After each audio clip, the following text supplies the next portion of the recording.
देश में आज हर तरफ मिलावटखोरी का बोलबाला है। रिश्तों से लेकर नियत तक और नियत से लेकर नेतागिरी तक हर जगह मिलावट ही मिलावट है। भारत के ग्रंथों में हमेशा से ये कहा गया है कि आज का युग कलयुग है, लेकिन रिसर्च ये कहता है कि आज का युग मिलावट का युग है। भारत अब मिलावट करने वालों में अव्वल है और हमारा देश नकली सामान बनाने वालों का चैंपियन बन गया है। हाल ही में उपभोक्ता मंत्रालयों की एक रिपोर्ट आई। भारत सरकार में ग्रामीण भारत में एक रिसर्च करवाया गया इसके जरिए। इसमें यह पता चला कि देश के गांव में बिकने वाला आधा सामान नकली है और भारत नकली सामान का एक बहुत बड़ा बाजार बन चुका है। यानी कि जिस देश में शुद्धता की गारंटी वाले बैनर और पोस्टर लगाए जाते हैं, जहां बात बात पर संस्कारों की दुहाई दी जाती है, वही देश मिलावट का चैंपियन बन चुका है।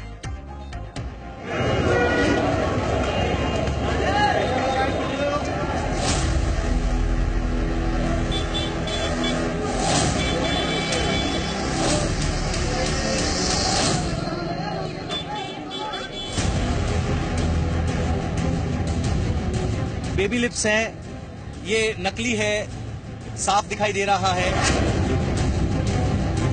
170 रुपए MRP। कितने रुपए में दे रहे भैया? 100 में दे रहे। चाहे मैक हो, लैक्मे हो, हर ब्यूटी प्रोडक्ट्स का फेक यहां उपलब्ध है। फास्टैग की घड़ी 350 रुपए में यहां उपलब्ध है, यानी ये भी फेक है, एक फेक ब्रांड है। अगर आप निश्चिंत होकर बाजार में अपनी पसंद की चीजें लेने के लिए निकलते हैं तो सावधान हो जाइए, क्योंकि नकली प्रोडक्ट्स की दुनिया आपका स्वागत कर रही है। बाजार में बिकने वाली बहुत सारी नकली चीजों की ये दुनिया आपका भरोसा हिला सकती है, लेकिन हमारा मकसद आपका भरोसा हिलाना नहीं है। हमारा मकसद है आपको जागरूक बनाना। अब तक आप ये समझ चुके हैं कि भारत के ग्रामीण बाजार में नकली दुनिया बसती है। चूंकि ये खुलासा उपभोक्ता मामलों के मंत्रालय द्वारा किए गए सर्वे में हुआ है, इसलिए सावधान हो जाने में ही भलाई है। 9 राज्यों में हम लोगों ने 18 जिलों में कवर किया था इस स्टडी को। बहुत इंटरेस्टिंग है कि लगभग 45 से 50% जो प्रोडक्ट्स मिलते हैं गांव में, रूरल मार्केट्स में, वो नकली मिलते हैं इस समय। हमारी स्टडी का ये कंक्लूजन निकला है। आप चाहे फूड प्रोडक्ट्स ले लें, खिलौने ले लें, बच्चों के जो होते हैं, कपड़े ले लीजिए, जूते ले लीजिए, हर चीज का आपको डुप्लीकेट मिल जाता है। बहुत से इसमें प्रोडक्ट्स हैं, खासतौर जो कॉस्मेटिक्स और खिलौने होते हैं, इसमें केमिकल्स यूज होते हैं जो बहुत हानिकारक होते हैं और उससे लगाने से लॉन्ग टर्म बहुत कंज्यूमर को नुकसान पहुंचता है। कहने के लिए सर्वे देश के ग्रामीण इलाकों में किया गया है, लेकिन हमारी जांच में खुलासा हुआ है कि नकली सामानों की दुनिया ग्रामीण इलाकों में नहीं बल्कि शहरों में भी बसती है। इसका जाल दिल्ली से शुरू होता है, इसलिए हमने दिल्ली के सदर बाजार जाने का फैसला किया। ये होलसेल का बाजार है, यानी यहाँ पर देश भर से आए रिटेलर्स खरीदारी करते हैं। उपभोक्ता मंत्रालय के सर्वे में जब ये खुलासा हुआ कि भारत के बाजारों में बिकने वाला सामान 50% नकली है, तो थोड़ा यकीन करना मुश्किल था। लेकिन अगर आप सदर बाजार आएंगे तो आपका शक यकीन में बदल जाएगा।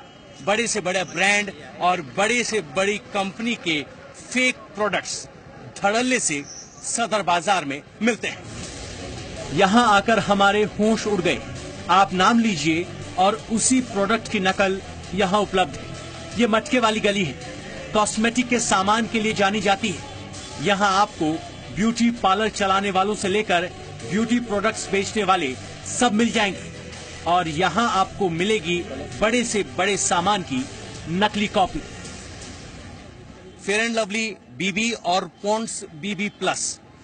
गौर करने वाली बात यह है कि इन दोनों ही क्रीम्स के ऊपर बाकायदा बारकोड दिया गया है, हिंदुस्तान यूनिलीवर की मार्किंग है, उनका complaint number, toll free number भी दिया गया है और बैच नंबर के साथ एक्सपायरी डेट भी लिखी गई है।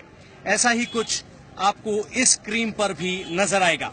और सबसे चिंता की बात यह कि इन दोनों क्रीम को देखने के बाद अच्छे गच्चा खा जाएं, क्योंकि पैकेजिंग बिल्कुल प्रीमियम है और असली और नकली के फर्क को मिटाने वाली पैकेजिंग ही नकली बाजार की रीढ़ की हड्डी है।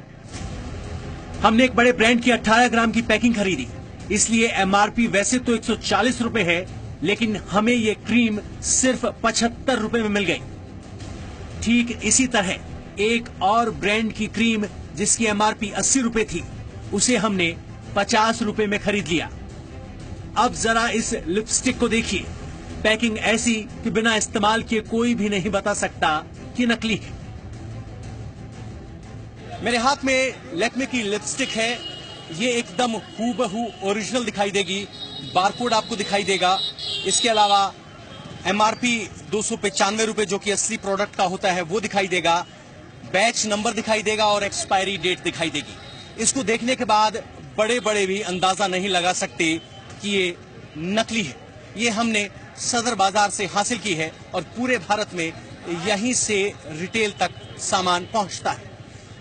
थोक में इसका भाव है 60 रुपए और आपको ये 295 रुपए में मिलती है।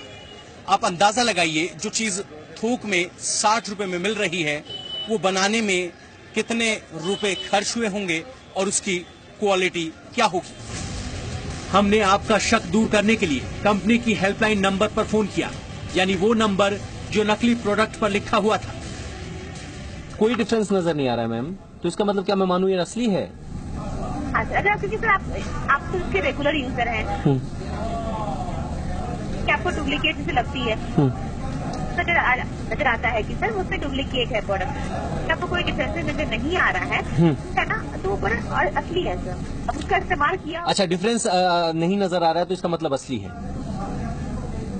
अगर आप देखेंगे किसी न किसी डुप्लीकेट प्रोडक्ट में कोई ना कोई डिफरेंस जरूर होता है सर। ओके।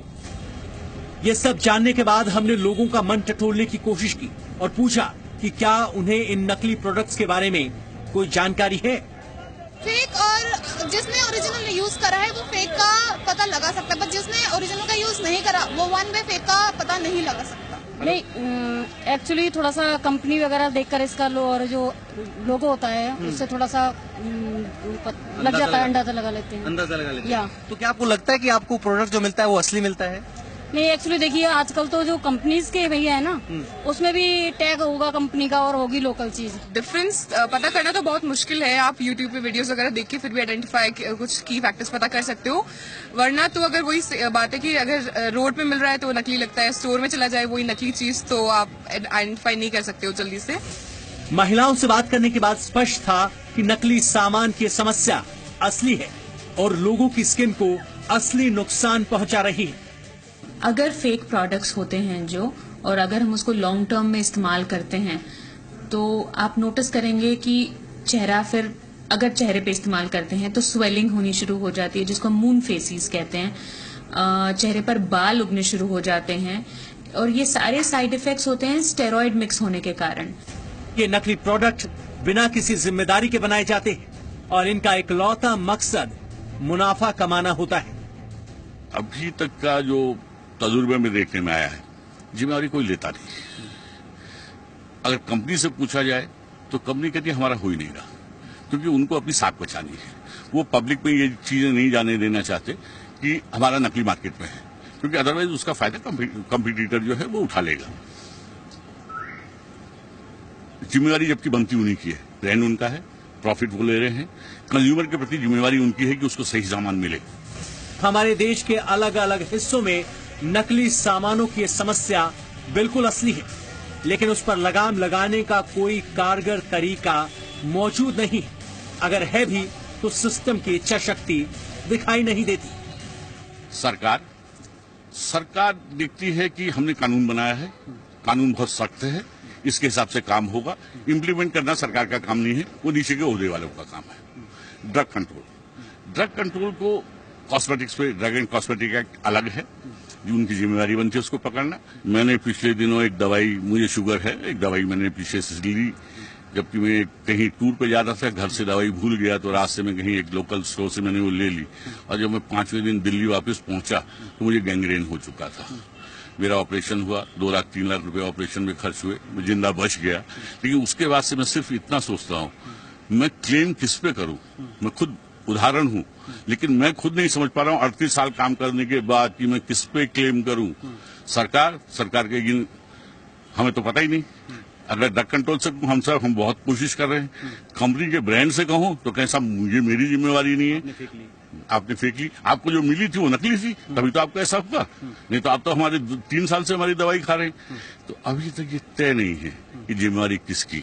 इस तरह के प्रोडक्ट न सिर्फ आपकी सेहत के लिए खतरनाक हैं, बल्कि देश की आर्थिक सेहत के लिए भी खतरनाक है, क्योंकि इस तरह के प्रोडक्ट ब्लैक इकोनॉमी में बिकते हैं और इनका कंट्रीब्यूशन इकोनॉमी में काउंट नहीं होता।